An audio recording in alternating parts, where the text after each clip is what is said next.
सोन्याच्या दरात सातत्याने वाढ होत आहे. जागतिक पातळीवर होत असलेल्या घडामोडींचा सोने चांदीच्या दरावर परिणाम होत आहे. देशांतर्गत सराफ बाजार असो किंवा फ्युचर्स मार्केट, सोन्याच्या किमतीत मोठी वाढ झाली आहे. स्पॉट मार्केट आणि फ्युचर मार्केटमध्ये सोन्याच्या किमतीत 10% वाढ झाली. या दिवसात जर तुम्ही सोने खरेदीचा विचार करत असाल किंवा सोन्यात गुंतवणुकीचा प्लॅन करत असाल तर तुम्हाला खिसा रिकामा करावा लागणार आहे. ऑल इंडिया सराफा असोसिएशनच्या आकडेवारीनुसार 1 तोळा सोन्याचे दर 88,500 रुपये इतके झाले आहेत. सोने दराच्या इतिहासातील ही विक्रमी दरवाढ आहे.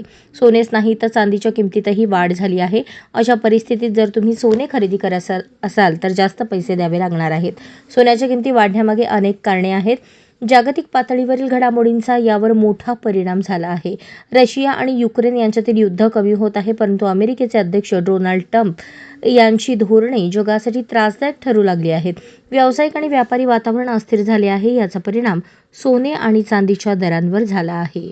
अशाच नवनवीन अपडेटसाठी जनता राज्य न्यूज चॅनलला सबस्क्राईब करा, लाईक करा आणि शेअर करायला विसरू नका.